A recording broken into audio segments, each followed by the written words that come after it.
अगर अंदर में ये खाली है तो आप मान के चलिए ये स्वस्थ स्थिति में है, इसमें कोई परेशानी नहीं है। अब वही मान लीजिए निमोनिया हो गया, टीबी हो गया, तो उस समय क्या होता है, इसमें पानी भर जाएगा। ये जितने भी आकृतियां देख रहे हैं एक पॉकेट का काम करेंगे और इसमें पानी भर जाएगा। तो उस समय क्या होगा, सांस लेने में परेशानी होगी, घबराहट हो सकता है, बुखार आ सकता है, ठीक है। और ये सब क्यों होता है, क्योंकि जब हम सांस लेते हैं और छोड़ते हैं तो एक प्रक्रिया होती है, उसमें क्या होता है, फैलना और सिकुड़ना। अब अगर इसमें पानी भर गया तो ये फैलने और सिकुड़ने वाली प्रक्रिया जो है वो अवरुद्ध हो जाती है, ठीक से संचालित नहीं हो पाती, जिसके कारण हमारा फेफड़ा प्रॉपर कार्य नहीं करता है, तो हमारे शरीर को प्रॉपर ऑक्सीजन नहीं मिल पाता। अब ये बताइए ऑक्सीजन पूरा मिलना क्यों जरूरी है, थोड़ा कम भी रहता तो चलता। उदाहरण के लिए हम खाना खाते हैं, 4 रोटी में पेट भरता है, तो 2 रोटी से भी खाते हैं तो जिंदा तो रहते हैं, परेशानी तो नहीं होती है। तो ऑक्सीजन में क्यों परेशानी हो जाती है, ये भी 60% 70% मिलता तो हम ठीक रहते हैं। उसका सबसे बड़ा कारण है ये है, आपको इसको दूसरे चीज में समझना पड़ेगा।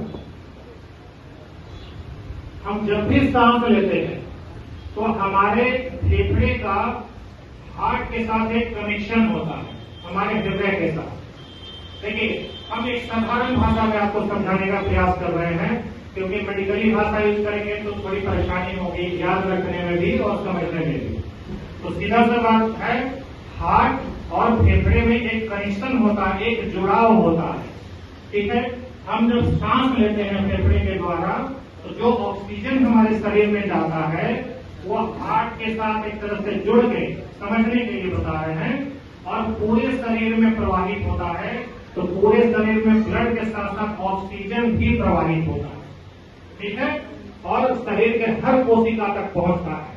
तो आप कह सकते हैं कि जैसे हमारे 2 हाथ हैं, लेफ्ट और राइट, उस तरह से हार्ट और फेफड़ा 2 अंग हैं जो आपस में कनेक्शन बना करके और शरीर को सुचारू रूप से संचालित करने में मदद करते हैं।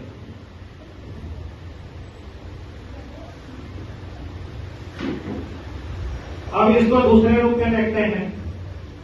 मान लीजिए दमा के रोगी हैं या निमोनिया के रोगी हैं, टीबी के पेशेंट हैं, तो उनके लिए सबसे अच्छा मौसम कौन सा होगा, बरसात का होगा कि ठंडा का? हाँ,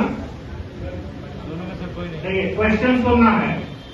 दमा के रोगी हैं, सांस के रोगी हैं, तो उनके लिए सबसे अच्छा मौसम कौन सा होगा?